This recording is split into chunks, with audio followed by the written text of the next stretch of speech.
Why didn't anyone warn you that awakening can begin with a flutter in your chest, a strange sensitivity to light, or an inexplicable fatigue? We're taught that spirituality is something pure, something that happens from the neck up. But the truth is, true awakening literally creeps beneath your skin. It doesn't come to save you from this body. It comes to bring you back to live fully within it, even if it feels like you're out of sync with the world.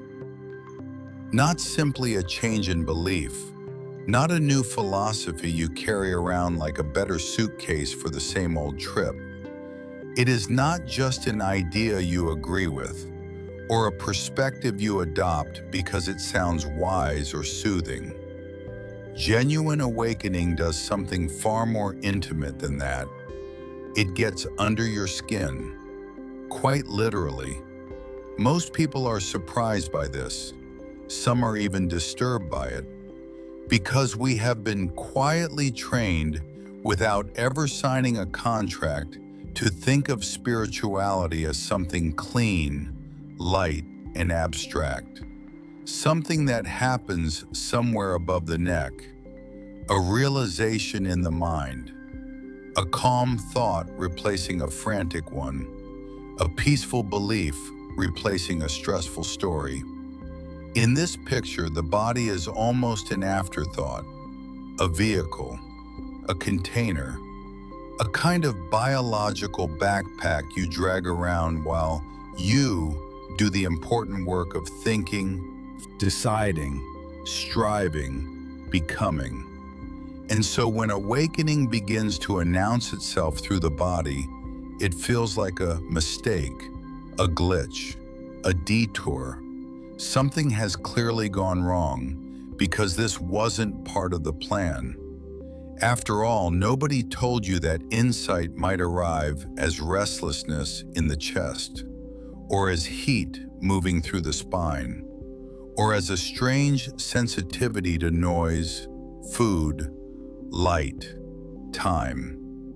Nobody mentioned that clarity might come paired with fatigue, or that peace might feel at first like instability.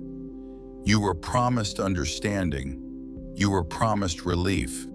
You were not warned about sensation. So the first reaction is often confusion. The second is resistance. And the third, if you're not careful, is self-diagnosis. Something must be off. Something must be fixed. You start looking for explanations that put you back in control. Labels, frameworks, methods. Because the mind, even a very spiritual one, prefers awakening to be tidy. But awakening is not tidy, it is honest. The great misunderstanding is this idea that spirituality happens somewhere separate from the physical organism, as though consciousness were a guest renting space inside a body that belongs to someone else. As though you were a kind of ghost peering out through the eyes, operating the hands like tools, waiting patiently for the body to age, fail, and be discarded. This way of seeing things feels normal because it is familiar, but familiarity is not the same as truth. In reality, there is no neat line where mind ends and body begins. No clean border where consciousness stops and flesh takes over. You are not a soul driving a body. You are not awareness trapped in matter. You are something far more interesting and far less divisible than that. You are a single, continuous process, a living event, a psychophysical organism, if you like formal language, or more simply, life happening where you are. And when life wakes up to itself, it does not do so politely. It does not knock on the door of the intellect and wait to be let in. It moves everywhere at once, through nerves and breath and posture and rhythm. through the places where you have been holding on without realizing you were holding on at all. This is why awakening often feels physical before it feels philosophical. The body senses the shift before the mind can explain it.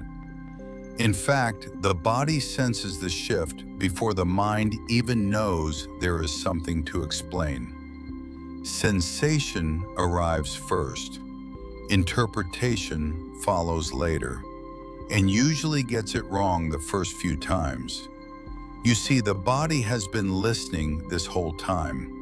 Long before you started reading books or watching videos or asking questions about meaning and purpose, the body was already responding to the way life was being lived, to the constant tension of becoming someone, to the low-grade anxiety of needing to be acceptable, to the background pressure of measuring yourself against invisible standards that were never quite satisfied. The body adapted. It learned how to hold its breath without noticing, how to tighten without complaint, how to numb without protest. This is not a failure of awareness. It is a form of intelligence. The body learned how to survive the game it was placed in. And then, at some point, the game starts to lose its grip. Not because you decided to quit, but because something in you began to see through it. Alanwatts once spoke of life not as a problem to be solved, but as a dance to be danced.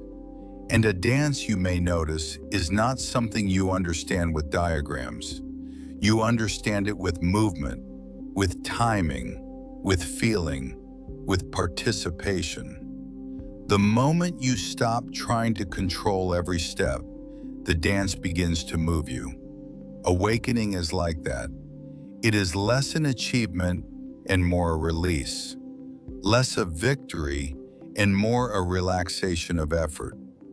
And when effort relaxes, the body, so long accustomed to bracing, does not immediately know what to do with the freedom. So it speaks.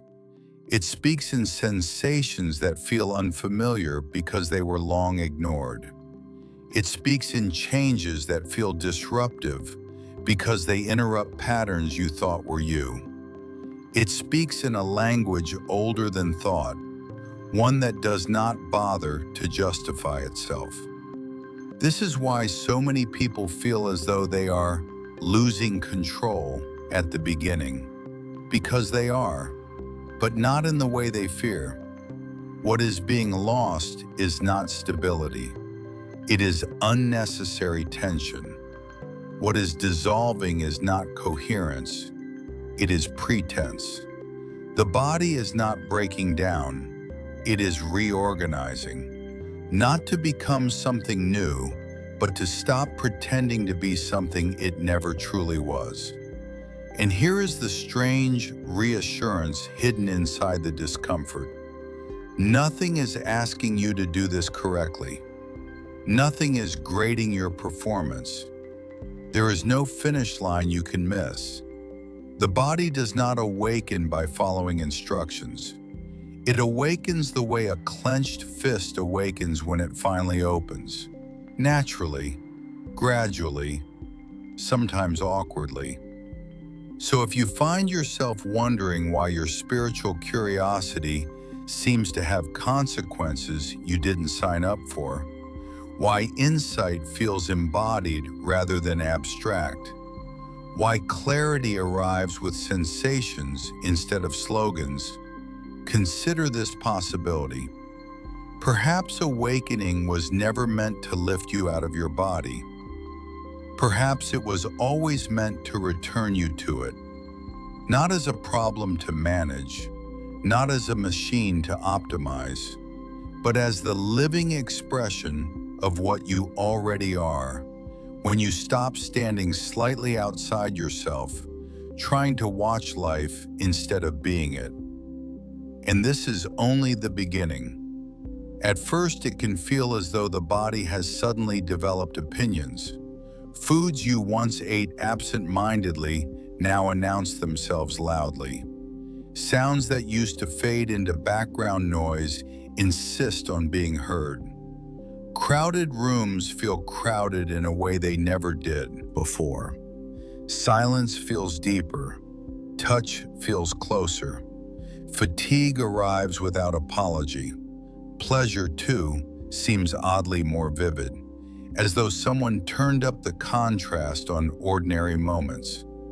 And the mind, trained for efficiency and explanation, rushes in with concern. Why am I so sensitive? Why can't I tolerate what I used to? Why does everything feel louder, heavier, sharper, closer?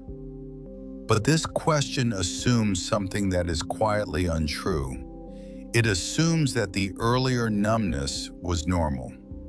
Modern life, particularly in a culture obsessed with productivity and composure, teaches a subtle lesson very early on.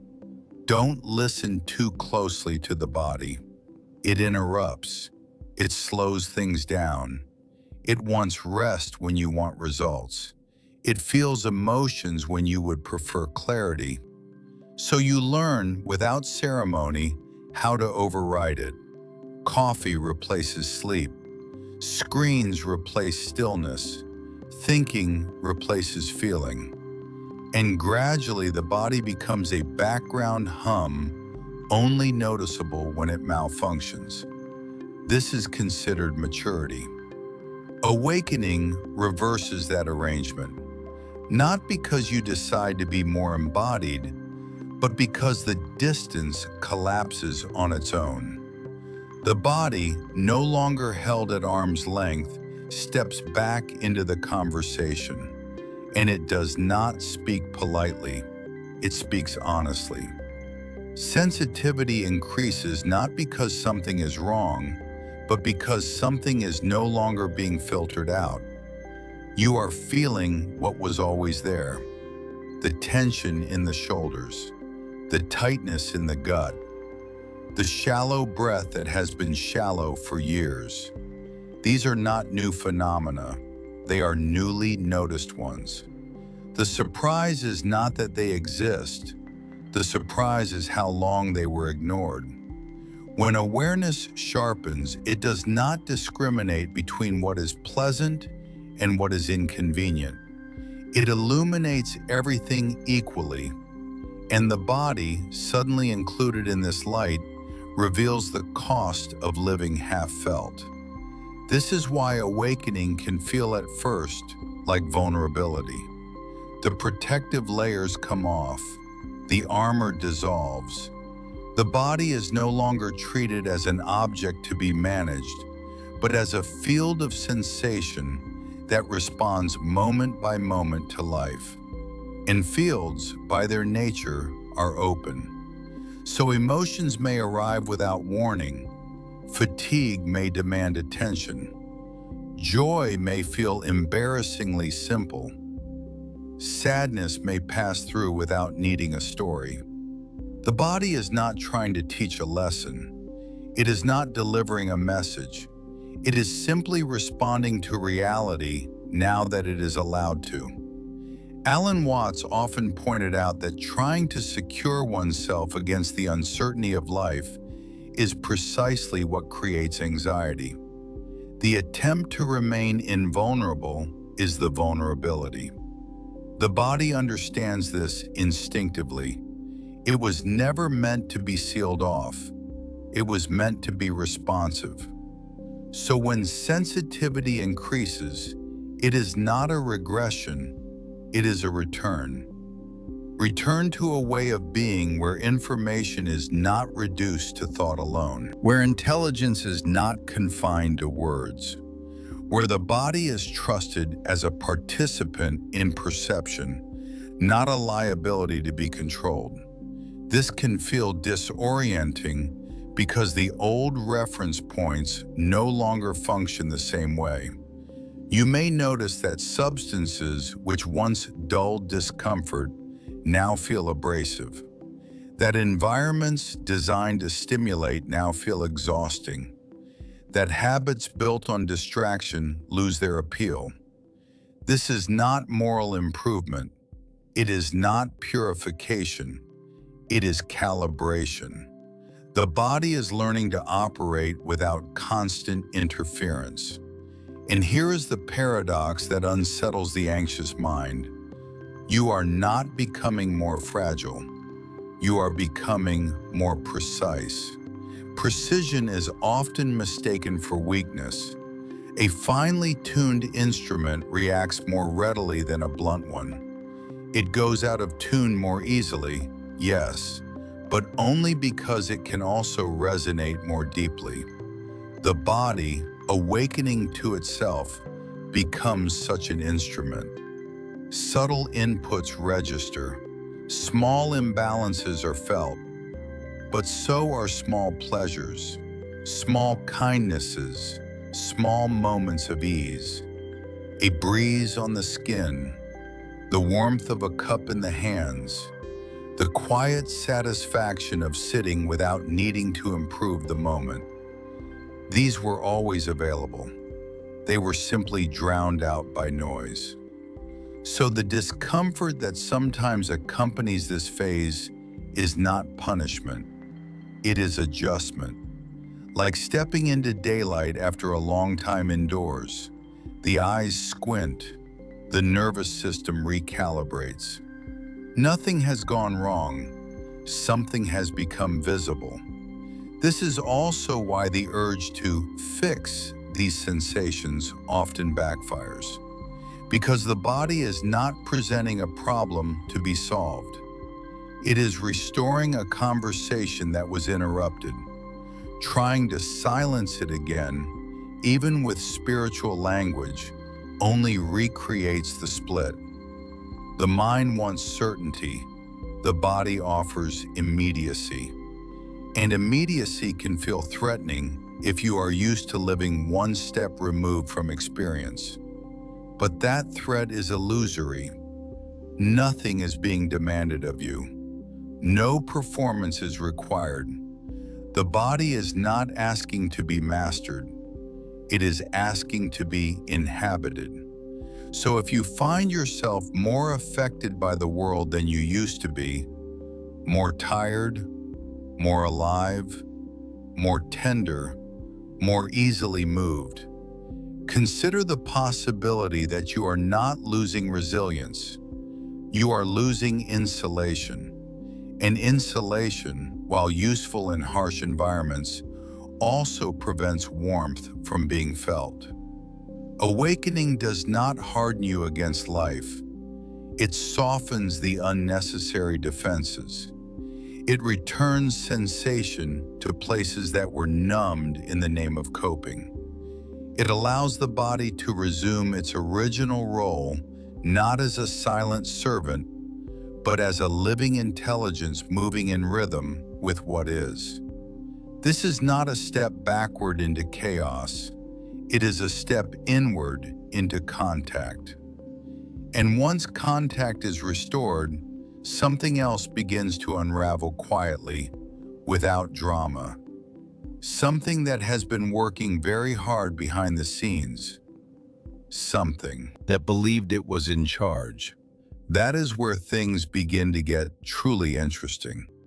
At some point along the way, a subtle frustration begins to surface. Not because things are going badly, but because the familiar tools no longer work. The strategies that once kept everything organized emotionally, mentally, socially, start slipping through your fingers. You try to regulate your mood the way you used to. It doesn't quite respond. You attempt to motivate yourself with pressure or reward. The body shrugs. You tell yourself to calm down, to focus, to push through. And instead of obedience, there is a strange, immovable honesty. This is usually the moment people say, "I feel like I'm losing control." And they are right, but not in the catastrophic way the mind imagines. What is actually happening is that the inner controller, the quiet manager, who has been supervising your experience for years, is stepping down, or more accurately, being exposed. The one who believed it was responsible for keeping life on track, for smoothing emotions, for optimizing energy, for making sure nothing gets too uncomfortable, too uncertain, too alive. This controller was never malicious. It was efficient. It learned its job early. It learned that emotions must be regulated, not trusted. That energy must be managed, not allowed to move freely. That sleep, desire, attention, and time itself must be disciplined, optimized, brought under command. And for a while, it worked, or at least it seemed to. But awakening reveals something unsettling. The controller was never in control at all. It was improvising, guessing, reacting, holding together a sense of order that depended on constant effort. And effort, sustained long enough, becomes tension. So when awakening loosens that tension, the illusion of command loosens with it. This is why sleep patterns often change, not because something is broken, but because the body is no longer being forced into a schedule that ignores its rhythms. You may sleep less and feel strangely awake, or sleep more and feel unapologetically tired. The old metrics stop applying. The mind wants to know which is correct. The body doesn't answer. It simply responds to what is needed. Hunger changes. Appetite shifts. Desire appears, disappears, reappears in unfamiliar forms. Energy surges unexpectedly, then vanishes. And the controller, accustomed to predicting and managing these fluctuations, finds itself unemployed. This can be frightening if you believe your sense of self depended on being the one in charge, on being the one who steers, on being the one who decides when to feel, when to rest, when to want. But here is the quiet revelation hidden inside the chaos. Life has been living you all along. The controller did not create thought. Thought appeared. It did not generate emotion. Emotion arose. It did not produce energy. Energy moved. The controller merely commented on these events, took credit when things went well, and panicked when they didn't. Alanwatts liked to point out the absurdity of trying to control the mind with the mind, as though a hand were trying to grasp itself. Awakening exposes this loop. The effort to manage experience is itself part of the experience. And when that effort relaxes, what remains is not disorder, but flow. This is why emotions may feel less predictable now. Not because they are stronger, but because they are no longer being filtered through constant evaluation.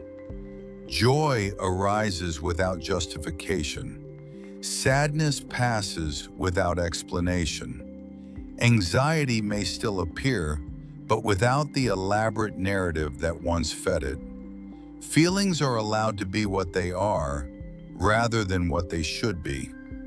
Equanimity begins to emerge, not as emotional flatness, but as space. Space around sensation, space around reaction, space around the need to interfere.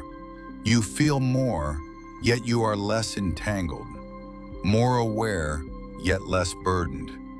And this confuses the part of the mind that equates control with safety. Because safety in that old model came from predictability, from knowing what would happen next, from staying ahead of experience. Awakening dismantles this arrangement gently but thoroughly. It replaces prediction with presence, management with participation. Time itself begins to behave strangely here. Moments stretch, days collapse. You look at the clock and feel as though it is lying, not because time has changed, but because your relationship to it has. The controller lived in anticipation and memory. It organized life into past lessons and future outcomes. When it loosens its grip, attention returns to what is actually happening. And what is happening is always now. This can feel destabilizing if you relied on urgency to feel real, on pressure to feel motivated, on anxiety to feel in control. Without those familiar signals, there is a brief sense of groundlessness. Who am I if I am not managing myself? Who is steering this thing? The answer is unsettlingly simple. No one ever was. Life does not require a supervisor. It moves by itself. Breath happens. Heartbeats occur. Thoughts appear. Emotions pass. The body knows how to live far better than the controller ever did. The controller's job was to worry about it. So when that job ends, there is a period of adjustment. A liminal space where the old reflexes fire but find nothing to grab onto. Where the urge to fix, regulate, accelerate arises and then dissolves in midair. This is not regression, it is exposure. Exposure of how much effort was being spent on maintaining an image of control that was never necessary. And slowly, almost imperceptibly, something else takes its place. Not a new controller, not a better strategy, but trust. Not trust as a belief, but as a felt sense that experience does not need micromanagement to unfold intelligently. You begin to notice that when you stop interfering, things do not fall apart. They reorganize, often more gracefully than before. Energy finds its own rhythm. Emotions find their own arc. Rest arrives when needed. Movement happens when it wants to. You are no longer running the show, and strangely, the show improves. This is the point where many people realize that awakening is not about gaining mastery over life. It is about relinquishing a mastery that was never real. It is about discovering that the dancer does not control the dance. The dance dances itself. And as this recognition settles into the body, not just the mind, another illusion begins to soften.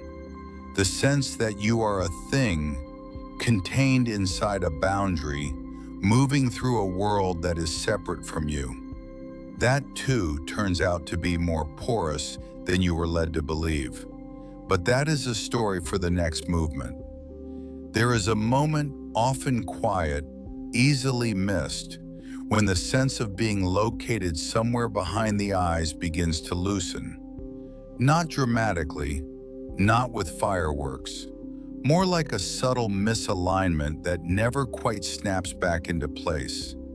You notice it when the room feels unusually close, or when the air itself seems present, almost intimate, or when you suddenly can't tell whether a sensation belongs to you or to the space around you. At first, this can be unsettling, because the idea that you are a self contained inside a body, moving through an external world, is one of the most deeply ingrained assumptions of modern consciousness.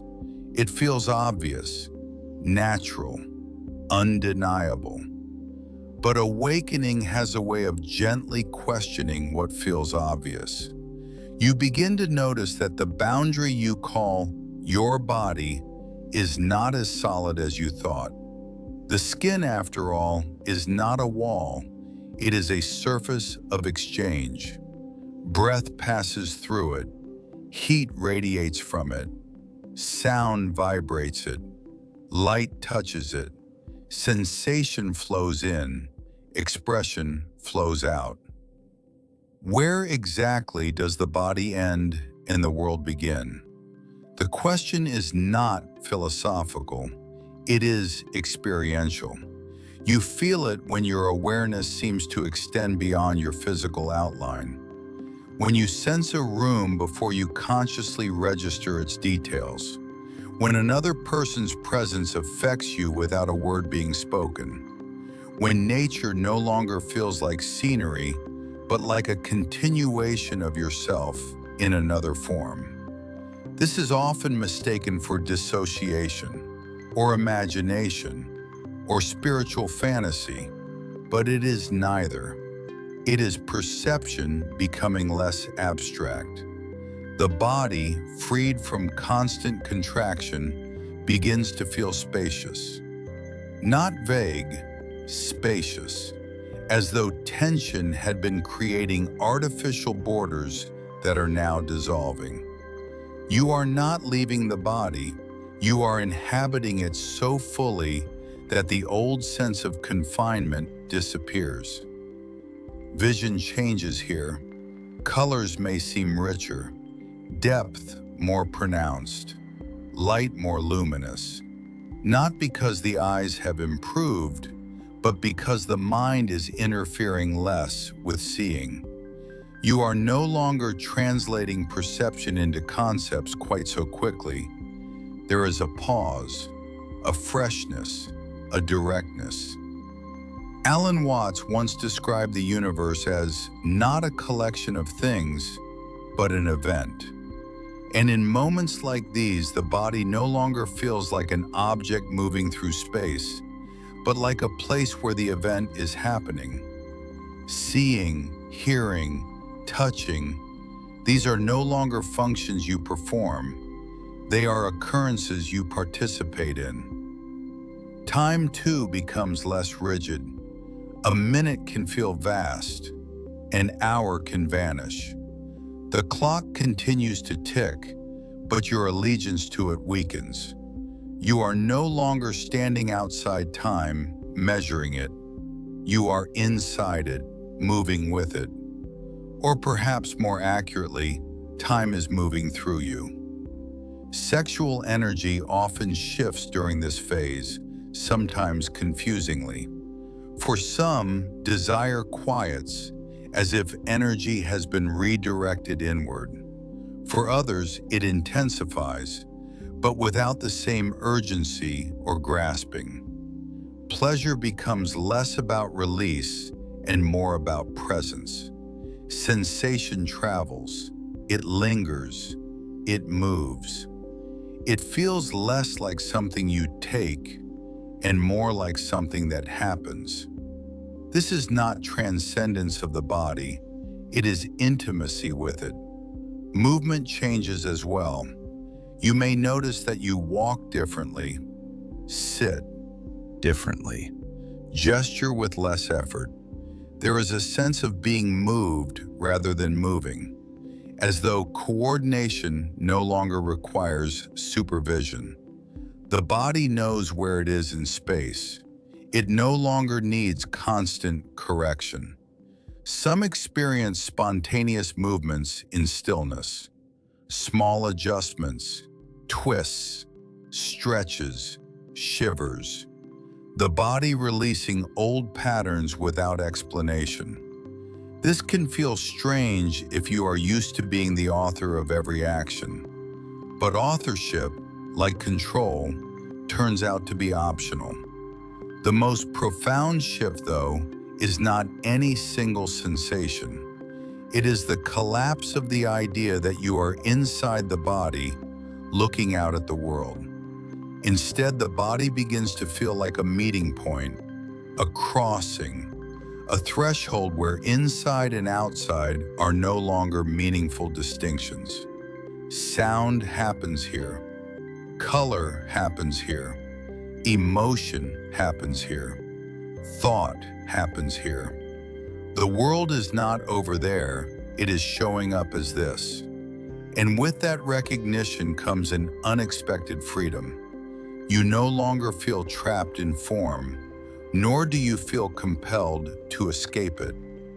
The body is no longer a prison, nor a vehicle.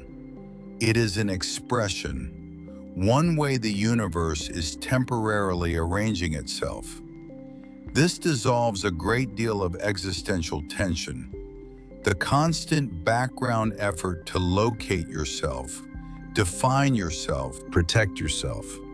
If there is no hard boundary to defend, there is less to defend against. Experience moves more freely. Fear loses its edge. Curiosity takes its place. This does not mean discomfort disappears. Pain may still arise. Illness may still visit. Aging continues. But these are no longer interpreted as personal failures or existential threats. They are movements within the same field, weather passing through. The body, once seen as fragile and temporary, reveals itself as astonishingly intelligent, not because it avoids change, but because it participates in it without resistance. It knows how to be permeable, how to respond, how to adapt without drama. And as this recognition settles not as a belief, but as a lived sense, one final illusion begins to fall away. The idea that something needs to be completed, fixed, perfected, that awakening is leading somewhere else. In truth, it has been leading here all along, to the quiet realization that nothing was ever missing. And that realization, when allowed to touch the body fully, brings a kind of rest that no amount of striving could produce. What remains after that is not effort, but ease, not answers, but intimacy. And from there, life begins to feel less like a task to manage and more like something quietly happening as you. That is where the final understanding waits. There comes a point when the questions grow tired of being asked, not because they were answered, but because they are no longer needed. You may notice this quietly, the way you notice the end of a long day, not with celebration, but with relief. The urge to interpret every sensation, every shift, every change in the body begins to soften. The habit of checking yourself against an invisible map of progress loses its urgency. You stop asking, "Is this normal?" and start sensing something simpler. This is happening. And strangely enough, that is enough. This is the phase where awakening stops feeling like an event and starts feeling like a mood, a background hum, a gentle, ongoing recognition that nothing in your experience is asking to be corrected. Not the fatigue, not the sensitivity, not the occasional confusion, not even the moments of discomfort that still arise. They are no longer problems to solve. They are movements within a larger ease. The body, once scrutinized, monitored, optimized, begins to feel trustworthy again. Not because it always feels good, but because it no longer feels like an obstacle. It is doing what bodies have always done, adjusting to reality as it is, rather than as it should be. This is where many people are tempted to declare the journey complete, to label the realization, to capture it in language and keep it safe. But the need to conclude is itself another habit of control. Awakening does not culminate in a final understanding. It relaxes into an ongoing one. Alan Watts spoke often about the illusion of the ego as a kind of knot, a tension created by trying to separate the doer from the doing, the thinker from the thought, the dancer from the dance. In the later stages of awakening, that knot loosens, not through effort, but through exhaustion. It simply stops being pulled tight. You are no longer trying to wake up, and because of that, you are more awake than ever. The body reflects this immediately. Breath deepens without instruction. Posture softens without correction. Movement becomes less performative, more functional. Even pain, when it appears, is met differently. There is sensation, yes, but far less resistance, far fewer stories layered on top of it. The body feels what it feels, and the mind does not rush in to dramatize. This is not indifference. It is intimacy without interference. You may notice that the desire to explain yourself to others fades, that you are less interested in convincing, correcting, or being understood. Not because you feel superior, but because nothing in you feels unfinished. The body, once restless with becoming, now rests comfortably in being. And here is the quiet miracle of it. Life continues exactly as before, yet everything feels slightly less heavy. Responsibilities remain, relationships remain, uncertainty remains. But the sense that you must stand apart from it all, managing from a distance, dissolves. You are no longer watching life like a project. You are participating in it like a conversation. Sometimes this brings joy, sometimes it brings sadness. Often it brings both at once, and neither needs to be fixed. There is a great relief in realizing that awakening was never meant to remove you from the messiness of being human. It was meant to return you to it without the armor, without the constant commentary, without the exhausting belief that something fundamental was wrong. The body understands this before the mind does. It stops bracing, stops preparing, stops waiting for permission. And in that stopping, something opens. Not fireworks, not ecstasy, just a quiet, unmistakable sense of okayness, of being at home in the middle of things rather than waiting to arrive somewhere else. So if you find yourself here no longer chasing insight, no longer fearing sensation, no longer trying to manage the process, know this: nothing has gone missing. Nothing has stalled. Nothing needs your supervision. The dance is dancing itself. You are not late. You are not behind. You are not failing to awaken properly. You are simply noticing what has always been true: that life is not asking to be controlled, only noticed, only felt, only lived. And perhaps as you sit with that, not trying to do anything with it, not trying to hold on to it, you may sense a small curiosity arise. Not about what comes next, but about how this recognition quietly echoes in others. If so, you might allow yourself to share that curiosity, to listen, to speak, to notice how awakening sounds when it moves through different voices, different bodies, different lives. Not to compare, but to remember. Because in the end, this was never a personal awakening. It was simply life recognizing itself, right where you are.